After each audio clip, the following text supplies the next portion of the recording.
ये कहानी है एक ऐसे जीनियस की जिसके बिना आपका ये फोन, आपके लैपटॉप्स, आपकी लाइट्स, आपकी इलेक्ट्रिक व्हीकल्स, आपकी ये पूरी रोशन दुनिया, ये सब कुछ अधूरी रहती। इमेजिन करिए 1943 की न्यूयॉर्क की वो ठंडी रात और ठंडी हवाएं जोर से बह रही हैं। बाहर बर्फ पड़ी हुई है। एक होटल है जिसका नाम न्यूयॉर्कर है। वहीं होटल के कॉरिडोर के अंदर एक अलग सा सन्नाटा है। हम चलते हैं न्यूयॉर्कर होटल के 33rd फ्लोर पे। उस होटल के सारे दरवाजे बंद हैं और 33rd फ्लोर के एक रूम नंबर 3327 के बाहर एक धूल से भरा डू नॉट डिस्टर्ब का बोर्ड लटका हुआ है, जैसे कि अंदर की दुनिया को बाहर से बिल्कुल काट दिया गया हो। जब उसका दरवाजा खोला गया तो उस रूम से सदियों पुरानी किताबों की स्मेल्स और बिस्तर पर एक आदमी लेटा हुआ था, पर वो सिर्फ एक हड्डियों का ढांचा था। उसके चेहरे पर आखिरी पल के कुछ अजीब सी शांति थी। ये वो आदमी था जिसने दुनिया को रोशनी दी, लेकिन इसके खुद के आखिरी वक्त में इसके चेहरे पर इसकी बनाई हुई एक नियॉन लाइट पड़ रही थी। उसके मौत के तुरंत बाद उसके कमरे में NYPD नहीं आती है, यानी कि न्यूयॉर्क पुलिस नहीं आती है। उसके कमरे में दाखिल होती है FBI, federal bureau of investigation. उनको इसके बॉडी से कोई मतलब नहीं थी। उनको मतलब थी उस कमरे के कोने में रखी एक लोहे के अलमारी से, जिसमें इस व्यक्ति के बहुत सारे सीक्रेट रिसर्च थे, कुछ ब्लूप्रिंट्स थी, कुछ ऐसे लेटर्स थे जो ये भेज ही नहीं पाया था। जब वो लोहे के उस कबर्ड को खोला गया तो उसमें से जितने भी ब्लूप्रिंट्स थे जो कि बहुत ही इंपॉर्टेंट थे, जैसे कि एक ब्लूप्रिंट था डेथ रे का, जिसको कि टेलीफोर्स भी बोला जाता है, या फिर किसी भी प्रकार की फ्री एनर्जी की जो ब्लूप्रिंट्स थे वो वहां से निकाल ली जाती है ताकि वो किसी गलत आदमी के हाथों ना पड़ जाए। इमेजिन करके देखिए, एक ऐसा आदमी जो रूम नंबर 3324 में बिल्कुल अकेला मरा, जिसे लोगों ने पागल कहकर बिल्कुल अकेला छोड़ दिया। पूरे अमेरिका का एक टॉप सीक्रेट बन चुका था। आज हम किसी नॉर्मल व्यक्ति के बारे में जानने नहीं जा रहे हैं, लेकिन उसे इतिहास ने भुला दिया। And in this episode we are going to know about a genius who was forgotten from the history. This is what I do. हमारी कहानी शुरू होती है ऑस्ट्रिया के एक छोटे से गांव स्मिल्यान से। डूका मेंडिक के घर में एक बच्चे का जन्म होता है। इस बच्चे का नाम आगे चलकर निकोला टेस्ला रखा जाता है। उस बच्चे का दिमाग किसी चमत्कार से कम नहीं होता है। वो बच्चा अपनी बिल्ली, जिसका नाम मैकैक था, जब भी उसके साथ खेल रहा होता था तो जब उसे वो सहलाता था तो उसके हाथों से जो स्पार्क निकलते थे उसे वो काफ़ी अजीब सा लगता था कि ये स्पार्क क्या है। और जब भी उस बिल्ली को सहलाने के बाद वो किसी और चीज़ को छूता था तो वहाँ से एक क्रैकलिंग साउंड निकलते थे। ये स्पार्क और क्रैकलिंग साउंड एक तरह से माना जाता है कि एक इनिशियल क्यूरियोसिटी थी उस छोटे से बच्चे की, जो आगे चलकर बहुत बड़े बड़े इन्वेंशंस का कारण बनती है। मात्र 5 साल की उम्र में ये अपने दिमाग में 3 डायमेंशनल डायग्राम बना लिया करता था, और सिर्फ डायग्राम ही नहीं बनाता था, ये उनके वर्किंग प्रिंसिपल्स को भी 3D में इमेजिन कर लिया करता था। 1884 में टेस्ला 28 साल के होते हैं और वो अपने गांव को छोड़ करके न्यूयॉर्क आते ही वो सबसे पहली बिल्डिंग जाते हैं जिसका नाम एडिशन विजार्ड था। ये एडिशन विजार्ड जो थी वो उस समय के सबसे पावरफुल आदमी थॉमस अल्वा एडिशन का हेडक्वार्टर था। जी हाँ, ये वही थॉमस अल्वा एडिशन है जिन्होंने DC करंट का आविष्कार किया था, या फिर यूँ कहें कि DC करंट पे इनकी मोनोपोली थी। तो ये वहाँ जाकर थॉमस अल्वा एडिशन से मिलते हैं और मिलने के बाद उनको एक लेटर देते हैं। ये एक लेटर ऑफ रिकमेंडेशन होता है। ये लेटर निकोला टेस्ला को उनके पुराने बॉस चार्ल्स बैचलर ने दिया था। उस लेटर पे सिर्फ 2 ही सेंटेंस लिखे रहते हैं। पहला सेंटेंस था, मैं इस दुनिया में सिर्फ 2 महान व्यक्तियों को जानता हूँ, एक एडिशन तुम हो और दूसरा ये यंग मैन जिसने तुम्हें ये लेटर दिया है। तो एडिशन एंड निकोला टेस्ला के बीच में बातचीत होती है। Nikola Tesla Thomas Alva Edison को बहुत सारे आइडियाज पिच करते हैं उस समय, और निकोला टेस्ला को उनके आइडियाज पसंद भी आते हैं। पर निकोला टेस्ला से एक छोटी सी गलती हो जाती है। निकोला टेस्ला बोलते हैं कि आपका जो DC करंट है उसमें बहुत सारी प्रॉब्लम्स हैं, आपके वायर्स बहुत मोटे हैं, इनको एक जगह से दूसरी जगह ले जाना इतना आसान नहीं है। हर 1 किलोमीटर पे आपको एक पावर ग्रिड बैठानी पड़ती है ताकि ये बहुत ही दूर की डिस्टेंस को ट्रैवल कर सके। मेरे पास एक ऑल्टरनेटिंग करंट का आइडिया है जिसको कि कई किलोमीटर तक बिना किसी एडिशनल पावर ग्रिड के पहुंचाया जा सकता है। थॉमस अल्वा एडिशन इस बात को सुनकर थोड़ा गुस्सा हो जाते हैं, पर निकोला टेस्ला के आइडियाज इतने अच्छे होते हैं कि थॉमस अल्वा एडिशन को उसमें एक अपॉर्चुनिटी दिखती है। यहाँ पे थॉमस अल्वा एडिशन के बारे में एक चीज़ मैं बताना चाहूँगा कि थॉमस अल्वा एडिशन जो थे वो एक प्योर साइंटिस्ट नहीं थे, वो एक कैपिटलिस्ट थे। इनफैक्ट वो कैपिटलिस्ट ज़्यादा थे और साइंटिस्ट कम थे। डेफिनेटली उन्होंने बहुत सारे रिसर्च पेपर लिखे हैं, पर उनका जो मेन शौक था वो दूसरों के रिसर्च में इन्वेस्ट करना था, दूसरों के पेटेंट को खरीदना था अपने नाम पे, और देन उसमें बिजनेस अपॉर्चुनिटी ढूंढना था। तो थॉमस अल्वा एडिशन को निकोला टेस्ला के आइडिया में एक बहुत अच्छी अपॉर्चुनिटी दिखती है। वो निकोला टेस्ला को एक बहुत ही शानदार ऑफर देते हैं। वो बोलते हैं कि मेरे 28 जनरेटर्स जो हैं वो खराब पड़े हुए हैं, उनकी एफिशिएंसी उतनी अच्छी नहीं है, मैं तुम्हें $50,000 दूंगा। ऑब्वियस सी बात है, 1884 में $50,000 जो है आज का $10 मिलियन होता है। यानी कि निकोला टेस्ला के पास 1884 में ही मिलियनर बनने की अपॉर्चुनिटी आ गई। तो निकोला टेस्ला ने इस ऑफर को डेफिनेटली एक्सेप्ट कर लिया और पूरे 1 साल तक 18 घंटे हर दिन काम करके उन्होंने ना सिर्फ 24 जनरेटर को ठीक किया, बल्कि थॉमस अल्वा एडिसन के पूरे पावर ग्रिड की एफिशिएंसी बढ़ा दी थी। 1 साल बाद जब वो ये पूरे प्रोजेक्ट्स को खत्म करके निकोला टेस्ला से मिलने उनके कैबिन में आ रहे होते हैं ताकि वो जो $50,000 की बात तय हुई थी वो मांग सकें, सो उस समय थॉमस अल्वा एडिसन अपने कैबिन में बैठ कर सिगार पी रहे होते हैं। निकोला टेस्ला उनके कैबिन में एंटर होते हैं और उनसे बोलते हैं कि मैंने आपके 24 जनरेटर्स को ठीक कर दिया है, अब वो जो हमारे बीच में $50,000 की बात तय हुई थी वो आप मुझे दे दीजिए। इस बात पे थॉमस अल्वा एडिसन, जो उस समय के बहुत ही फेमस आदमी थे, बहुत रईस आदमी थे, उन्होंने पता है क्या कहा, और मैं इस बात को कोट करना चाहूँगा जो उन्होंने कहा, Tesla you don't understand the American humours, there is no $50,000। ऐसा उन्होंने क्यों कहा ये आप थोड़ी देर में जान जाएंगे। लेकिन निकोला टेस्ला का इस सेंटेंस से दिल बुरी तरह टूट चुका था। वो 18 घंटे पूरे 1 साल उस प्रोजेक्ट पे इन्वेस्टेड थे ये सोच करके कि उनको $50,000 मिलेगी, और अंत में उनके हाथ कुछ नहीं लगता है। वो उसी समय रिजाइन करते हैं और एडिसन विजार्ड से बाहर चले जाते हैं। उस समय का जो जनरेटर का डिज़ाइन था वो मैं यहाँ अटैच कर देता हूँ, आप देख सकते हैं कि कैसा था, कितने बड़े जनरेटर्स हुआ करते थे उस समय, जिसको कि निकोला टेस्ला ने पूरे 1 साल की मेहनत से ये सही किया था। भले ही थॉमस अल्वा एडिसन ने निकोला टेस्ला को पैसे ना दिए हों, लेकिन थॉमस अल्वा एडिसन के इस 24 जनरेटर वाली बात जो थी वो आग की तरह मार्केट में फैल गई। सबको पता लग गया था कि निकोला टेस्ला के पास एक रिवोल्यूशनरी आइडिया है और ये आइडिया थॉमस अल्वा एडिसन को टक्कर दे सकता है। तो वैसे ही एक दिन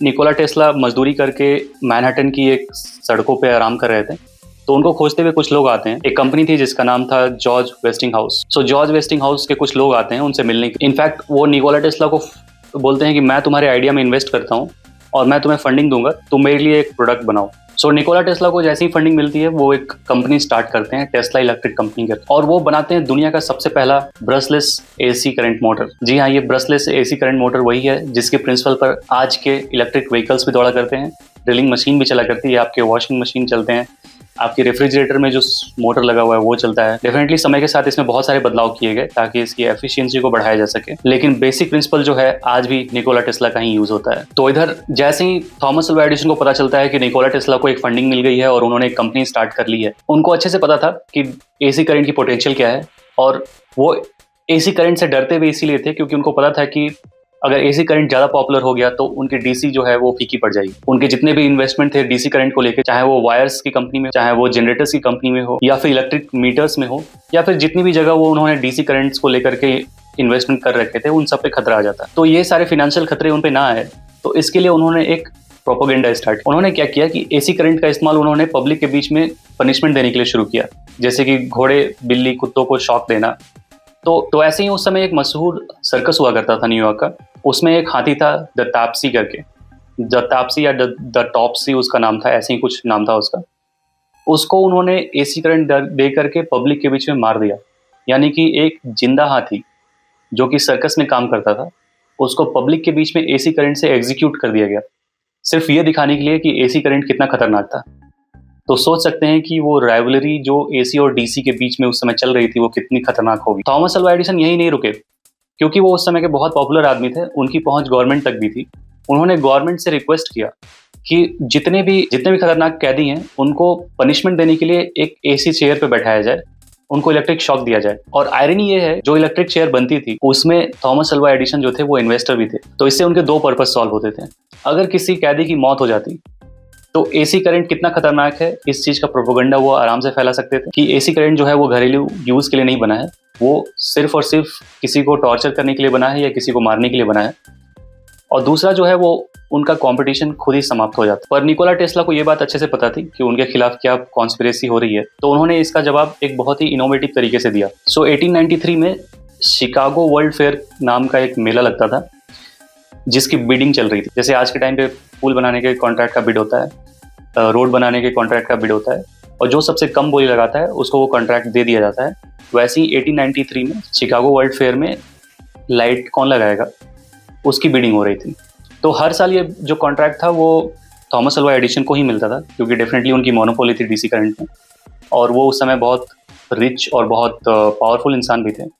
पर इस बार क्या हुआ था कि 2 लोग पार्टिसिपेट किए थे, जॉर्ज वेस्टिंगहाउस और थॉमस अल्वा एडिसन की कंपनी, इन दोनों ने पार्टिसिपेट किया था और जॉर्ज वेस्टिंगहाउस ने सबसे कम बोली लगा करके उस कॉन्ट्रैक्ट को जीत लिया। तो रात के कुछ 8:30 या 9 बजे होंगे, सर्दी की रात थी, और उस अंधेरी पिच डार्क वाली रात में Nikola Tesla Chicago world fair में जितनी भी लाइट लगी थी उसकी एक स्विच थी, उसको ऑन करते हैं। ऑन करते ही रात जो है एकदम से दिन में बदल जाता है। सारे बिल्डिंग्स, सारे सर्कल्स, सारे फाउंटेन्स, सारे पार्क जो है वो एकदम से जगमगा उठे। वो उस समय लोगों के लिए एक जादू से कम नहीं था, जो कि निकोला टेस्ला ने 10 लाख लाइट्स को एक साथ जला करके प्रूव भी कर दिया। टेस्ला यहीं नहीं रुके, नियाग्रा फॉल या नाइग्रा फॉल जो भी बोलना है, उन्होंने वहाँ पे एक पावर स्टेशन सेटअप किया, जो हाइड्रो पावर प्लांट आज के टाइम पे आप देखते हैं, कुछ वैसा ही हाइड्रो पावर प्लांट उन्होंने नाइग्रा फॉल्स के पास सेट किया। और नाइग्रा फॉल्स से 10 किलोमीटर दूर, यानी कि नाइग्रा फॉल्स के उस पार, नाइग्रा फॉल और उस विलेज के बीच में 10 किलोमीटर की दूरी थी, उन्होंने उस गांव में बिजली पहुंचाई। जिस गांव ने आज तक कोई बिजली से बल्ब जलते हुए नहीं देखा था, वहां निकोला टेस्ला ने बिजली पहुंचाई। वहां के लोगों के लिए ये एक सपना पूरा होने से कम नहीं था। इससे लोगों के अंदर एसी करंट को लेकर धीरे धीरे कॉन्फिडेंस होने लगा था। लोग समझने लगे थे कि एसी करंट जो है वो अपने घरों के लिए यूज कर सकते हैं, और लोगों को एसी करंट की पोटेंशियल समझ में आने लगी थी। इससे प्रॉब्लम ये हुई कि निकोला टेस्ला के बहुत सारे राइवल्स जो थे वो उठने लगे। इधर वॉर स्टार्ट हो गई और जॉर्ज वेस्टिंगहाउस कंपनी की हालत इस वॉर की वजह से थोड़ी ख़राब हो गई। तो जॉर्ज वेस्टिंगहाउस ने जो निकोला टेस्ला से डील की थी, उन्होंने ये डील ये किया था कि हर 3 यूनिट के $20 मिलेंगे। मैं एक छोटे से एग्जाम्पल से आपको समझाना चाहूँगा कि ये 3 यूनिट जो है वो कितना अमाउंट होगा। तो अगर आपके जो रूम में एक बल्ब लगी है वो अप्रॉक्सीमेट 20 वाट्स की होती है, या फिर उससे कम की भी होगी, बट मैं 20 वाट्स की मान के चलता हूँ। अगर वो 4 घंटे चलती है पूरे दिन में, तो वो 2.8 यूनिट्स कंज्यूम करेगी। यानी कि एक आदमी अगर एक 20 वाट के बल्ब को 4 घंटे एक दिन में जलाता है, तो निकोला टेस्ला को उस समय $20 मिल जाते हैं उसके। ऐसे कितने ही बल्ब जॉर्ज वेस्टिंगहाउस ने लगाए होंगे, आप सोच के देखिए। यानी कि निकोला टेस्ला के पास फिर एक ऐसी अपॉर्चुनिटी आई जिसने उनको मिलियनियर बना दिया। आज के टाइम पे अगर उसको कन्वर्ट करेंगे तो निकोला टेस्ला के पास $300 मिलियन थे उस टाइम के हिसाब से। लेकिन वॉर स्टार्ट होने की वजह से जॉर्ज वेस्टिंगहाउस की हालत थोड़ी ख़राब हो गई। जॉर्ज वेस्टिंगहाउस जो है निकोला टेस्ला के पास आती है और बोलती है कि अगर मैं आपको इस रॉयल्टी की फ़ी देते रहूँगा तो मेरे लिए अपने स्टाफ को सैलरी देना भी मुश्किल हो जाएगा। तो इस जीनियस इंसान ने क्या कहा पता है?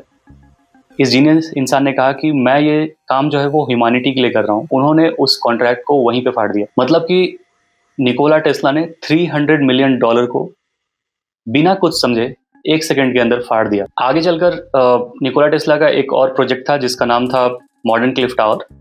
मॉडर्न क्लिफ टावर के बारे में एक छोटा सा ब्रीफ दे देता हूँ ताकि आपको आगे चल के समझ में आए। सो मॉडर्न क्लिफ टावर एक ऐसा प्रोजेक्ट था जिसमें कि निकोला टेस्ला का मानना था कि वो हर घर में वायरलेस इलेक्ट्रिसिटी पहुंचा सकते हैं। तो ये इस आइडिया को लेके वहाँ के बहुत ही अमीर इंसान जेपी मॉर्गन के पास जाते हैं और जेपी मॉर्गन को अपना ये आइडिया पिच करते हैं। जेपी मॉर्गन को ये आइडिया पसंद आता है और वो इनके मॉडर्न क्लिफ टावर के प्रोजेक्ट में पैसे इन्वेस्ट करना शुरू कर देते हैं। Nikola Tesla modern cliff tower पे काम करते रहते हैं, लगातार 5-6 सालों तक काम कर रहे होते हैं। एक दिन अचानक ऐसे ही जेपी मॉर्गन घूमते हुए आते हैं और निकोला टेस्ला से पूछते हैं कि मीटर कहाँ लगाओगे। तो निकोला टेस्ला जो है वो कुछ सेकंड्स के लिए शांत हो जाते हैं और फिर बोलते हैं कि मीटर की क्या जरूरत है, इलेक्ट्रिसिटी वायरलेस तो पहुंच रही है। जेपी मॉर्गन वहां से बिना बोले कुछ चले जाते हैं और फिर उनकी सारी फंडिंग रोक देते हैं। और सिर्फ फंडिंग नहीं रोकते, वो ये भी मेक श्योर करते हैं कि उनको कहीं और से भी फंडिंग ना मिले। अब निकोला टेस्ला ने जो ये मॉडर्न क्लिफ टावर बनाया था वो पैसे कमाने के लिए तो बनाया नहीं था। वो जेपी मॉर्गन या थॉमस अल्वा एडिसन की तरह एक कैपिटलिस्ट तो नहीं थे। और फंडिंग रुक जाने की वजह से उनके प्रोजेक्ट्स डिले होते चले गए। निकोला टेस्ला के पास जो भी एसेट्स थे, जो भी पैसे थे, जो जितनी भी सेविंग्स थी, सबको बेच करके उन्होंने मॉडर्न क्लिफ टावर पे लगाया। लेकिन मॉडर्न क्लिफ टावर कंप्लीट नहीं हो पाया क्योंकि उसमें और पैसे लगने थे और उतनी फंडिंग उनके पास थी नहीं। तो मॉडर्न क्लिफ टावर वैसे ही पड़ा रहा। कई सालों तक उसमें जंग लगते रहे। आखिरी में मॉडर्न क्लिफ टावर में जो भी कॉपर्स, जो भी आयरन्स लगे थे, उसको किसी दूसरे कामों के लिए यूज कर लिया गया और मॉडर्न क्लिफ टावर का जो प्रोजेक्ट है वो ऐसे ही हिस्ट्री में खो गया। इमेजिन करके देखिए कि अगर मॉडर्न क्लिफ टावर बन जाता तो आज हमारा सिविलाइजेशन कैसा होता। आज जब हम एक वायरलेस चार्जर से अपने फ़ोन को चार्ज करते हैं जो कि सेल्फ इंड्यूस्ड करंट से चलता है, तो हम इतने खुश होते हैं इस टेक्नोलॉजी को देख करके, लगता है जैसे कोई जादू देख लिया। टेस्ला ने उस समय हर घर में वायरलेस इलेक्ट्रिसिटी पहुंचाने का सपना देखा था। तो सोचिए वो इंसान कितना बड़ा जादूगर रहा होगा और कितना बड़ा विजनरी इंसान रहा होगा। तो जैसा मैंने बोला था कि जेपी मॉर्गन ने उनकी फंडिंग रोक दी और उन्होंने मेक श्योर किया कि उनको कोई और फंडिंग ना मिले। इसकी वजह से टेस्ला की हालत इतनी ख़राब हो गई थी कि वो कई दिनों तक भूखे रहने लगे थे, कई दिनों तक ऐसी सड़कों पे सो जाया करते थे। और स्टार्टिंग में मैंने जिस होटल की बात की थी न्यूयॉर्कर्स के 33rd फ्लोर के रूम नंबर 3324, वहाँ पे ये जाके रहने लगे। और इनसे मिलने के लिए कभी कभार वो जॉर्ज वेस्टिंग हाउस के जो लोग थे वो आया करते थे। वही लोग इनको कुछ $2000 के अराउंड पे करते थे निकोला टेस्ला को। उस समय निकोला टेस्ला जो थे, इनकी मानसिक स्थिति इतनी खराब हो चुकी थी कि वो उस समय एक पर्टिकुलर एक वाइट कबूतर था, उससे बातें किया करते थे और उसको फीड किया करते थे। इधर निकोला टेस्ला दुनिया से दूर उस होटल रूम में पड़े हुए थे, लेकिन बाहर की दुनिया में क्या हो रहा था मैं आपको बताता हूँ। गैलीलियो मार्कोनी, जी हाँ, ये वही गैलीलियो मार्कोनी है जिन्होंने रेडियो बनाने का क्लेम किया था। उन्होंने निकोला टेस्ला के 17 पेटेंट्स का इस्तेमाल करके उस रेडियो को बनाया था। और आयरनी देखिए, आपको हंसी आएगी, उनको नोबेल प्राइज भी दिया गया था। बाद में जब ये बात निकोला टेस्ला को पता चलती है तो उन्होंने यूएस कोर्ट में केस किया। खैर केस लड़ने के पैसे इनके पास थे नहीं। 1943 तक यूएस ने इस पे कोई फैसला नहीं दिया था और निकोला टेस्ला तो वैसे ही हार गए थे। मतलब उन्होंने होप छोड़ दी थी कि इस पे कुछ सुनवाई भी होने वाली है। टेस्ला की जो मौत हुई थी वो 19 जनवरी 1943 को हुई थी, यानी कि उनके मौत के दिन तक भी यूएस कोर्ट ने इस पे कोई फैसला नहीं दिया था कि गैलीलियो मार्कोनी ने निकोला टेस्ला के 17 पेटेंट्स का इस्तेमाल किया। और मैं इनके आविष्कार के बारे में बताता हूँ। जब तक टेस्ला जिंदा थे, टेस्ला के नाम पे 300 से भी ज़्यादा के पेटेंट्स थे। कैन यू इमेजिन, 300 से भी ज़्यादा के पेटेंट। इनके कुछ ऐसे आविष्कार थे जो कभी पूरे हो नहीं पाए, जिसमें से एक था death ray machine, earth vibrator, wireless modern cliff tower, free energy system. आज जो हम वाईफाई यूज़ करते हैं उसका बेसिक प्रिंसिपल भी निकोला टेस्ला ने तैयार किया था। आज जो हम ब्लूटूथ इस्तेमाल करते हैं उसका ब्लूप्रिंट भी निकोला टेस्ला ने ही तैयार किया था। निकोला टेस्ला ने उस जमाने में न्यूयॉर्क के एक पार्क के अंदर एक लेक हुआ करता था, उसके अंदर रिमोट से चलने वाले बोट को चला करके दुनिया को हैरान कर दिया था। जो रेडियो वेव से चलने वाले ट्रांसमिशन थे या फिर रेडियो वेव से चलने वाले जो ट्रांसपोर्ट की थिंकिंग थी, निकोला टेस्ला ने उस समय ही सोच ली थी, जो कि आज के टाइम पे हम लोग यूज करते हैं, चाहे वो खिलौने में हो या रियल लाइफ व्हीकल्स में हो। अगर निकोला टेस्ला ने वो प्रिंसिपल नहीं दिए होते तो शायद आज हम उस टेक्नोलॉजी को खोज ही रहे होते। जनवरी 1943 में जैसे ही इनकी डेथ हुई, FBI इनके कमरे में दाखिल होती है और इनके कमरे के कोने में एक आलमीरा था। उस पूरे के पूरे आलमीरा में जितने भी ब्लूप्रिंट्स थे, जितने भी रिसर्च पेपर्स थे, FBI उठा के ले जाती है। आज तक किसी को पता नहीं है कि उन रिसर्च पेपर्स का, उन डॉक्यूमेंट्स का क्या हुआ।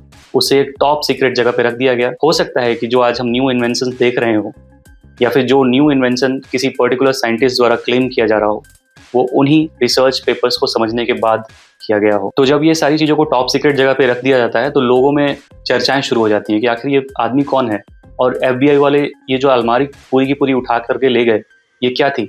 तो उस समय इन सारी अफवाहों को रोकने के लिए वहाँ की मीडिया और वहाँ की गवर्नमेंट क्या करती है, एक बहुत ही फेमस इंसान को बुलाती है, एक प्रेस कॉन्फ्रेंस अरेंज करती है और स्टेज पे बुलाती है जॉन जी ट्रम्प को। जी हाँ, ये जॉन जी ट्रम्प जो है वो आज के टाइम के डोनाल्ड जे ट्रम्प के अंकल थे, उनको स्टेज पे बुलाती है। और ये जो जॉन ट्रम्प थे, उन्होंने पता है क्या बोला? उन्होंने बोला कि ये सिर्फ एक बकवास पेपर है जिसका रियल लाइफ के प्रिंसिपल से कोई लेना देना नहीं है। मतलब कि एक कैपिटलिस्ट या फिर एक ऐसा आदमी जिसको कि साइंस की दुनिया का उतना डीप नॉलेज भी नहीं है, वो उन निकोला टेस्ला जैसे इंसान के रिसर्च पेपर को बोलता है कि ये सिर्फ एक फिलॉसफी है, इसका रियल प्रिंसिपल से कोई लेना देना नहीं है।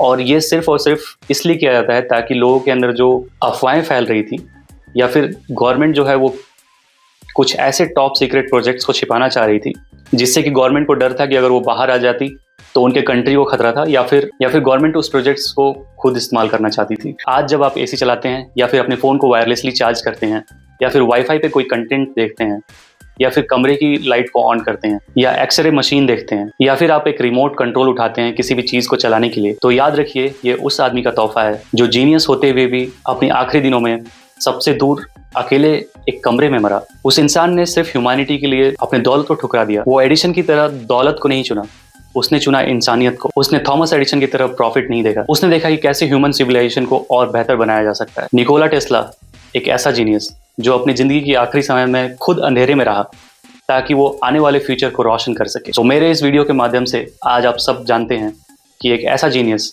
जो दुनिया को बदल सकता था, एक अंधेरे कमरे में दुनिया से दूर और भूखमरी का शिकार होकर मरा। ये वीडियो पूरी की पूरी निकोला टेस्ला को डेडिकेटेड है। इसी के साथ अपने थॉट्स कमेंट्स में लिखते जाएं और हम मिलेंगे अगले एपिसोड में फिर एक नए टेक सीक्रेट के साथ। तब तक के लिए tech secret is signing off. This is Aditya and we will meet in our next episode.